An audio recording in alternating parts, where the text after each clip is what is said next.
Hey, it's Seth Andrews. I'm host of the thinkingatheist.com website and the weekly radio podcast. And I had a conversation with David Niosi. He is the legal director of the American Humanist Association. You may know him as author of the book Non-Believer Nation, about something that had happened regarding Tucker Carlson. And I thought this was a conversation our listeners might be interested in. David Niosi joins me now. How you doing, David? Hey, great, Seth. How are you? I'm well. So Tucker Carlson apparently misrepresents what you guys are doing in the court of law, in the court of public opinion, defending the Constitution, and he sort of called you guys out. Do you want to talk about that? Yeah. We had an interesting week here at the American Humanist Association. We launched a campaign called Don't Say the Pledge, and I guess I need to start this by kind of telling you about the campaign. The idea of it is to inform kids about the Pledge of Allegiance. Most kids, of course, have no idea that the words "under God" were added in the 1950s, and a lot of kids have no idea that they have the right to opt out of the pledge exercise in school. There's a Supreme Court case that came down in the 1940s that makes it very clear that kids have an absolute free speech right to not say the pledge if they don't want to, and most kids have no idea about that.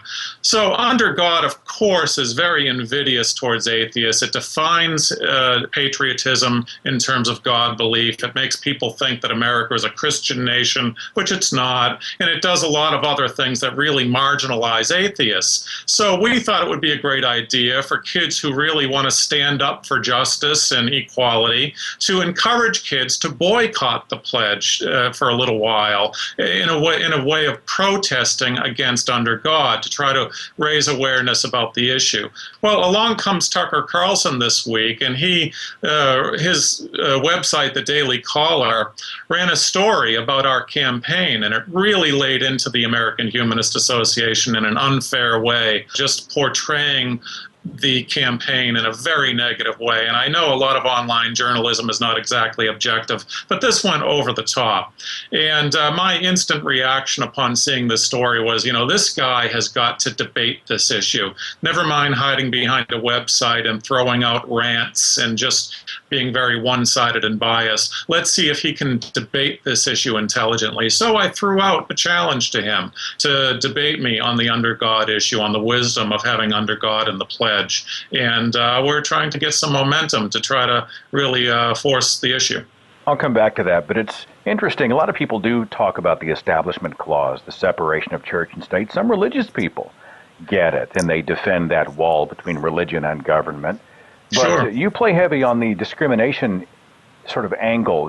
If you are having the Pledge of Allegiance and it includes under God, essentially you are excluding American citizens, often American children in school and people in government offices, wherever the pledge might be said. If they don't hold to a deity, they are being excluded, and it's implied that they are not as patriotic, correct?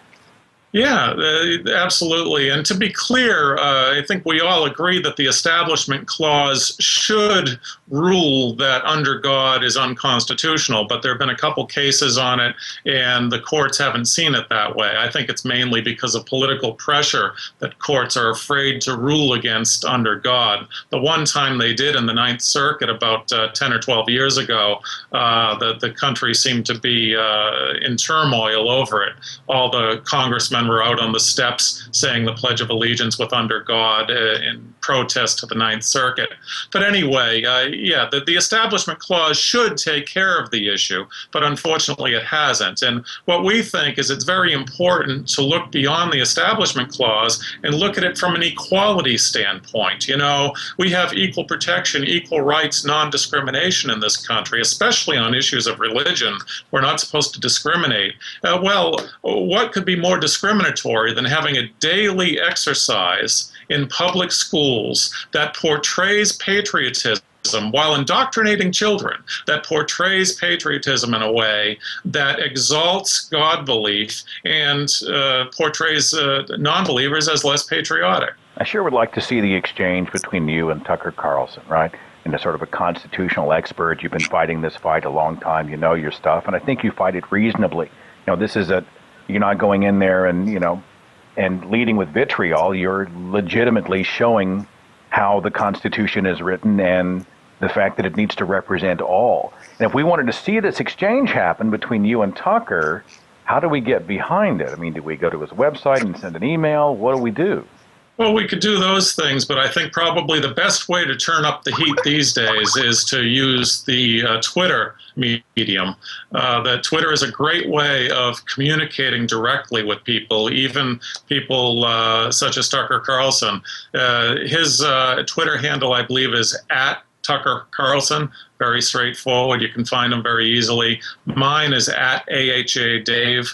And, throw out a tweet to him and encourage your friends to do so as well. If we can put some heat on him, he's eventually going to have to answer the question, why isn't he willing to debate this issue that he seems to be so vocal about in other forums? So I'd say turn to Twitter and copy me on it if you can, because I'd love to see, the pressure being put on him. I heard the Skype notification just now. That wasn't Carlson responding affirmatively to your request, was it? I don't think so, but okay, if it was, I'll certainly let you know right away, Seth. All right, well, and I want to encourage everybody. I know that the vast majority of people already get it, and I don't have to worry about it with them, but there is a certain percentage of people that will go in and just be as snarky as hell and as inflammatory as hell. Please don't. I mean, if you're going to help promote this to tell Tucker Carlson that you want to see this happen, do so, sure, forcefully, do so with strength, but do so respectfully. And if it happens, we'll make sure and make a big noise about it on the website, on the radio podcast. Might even have David back to talk about it. And Dave, I wish you all the best with your fight, and thank you for the great work you do. It's awesome stuff. Oh, sure. Thank you, Seth. Thanks for everything you do.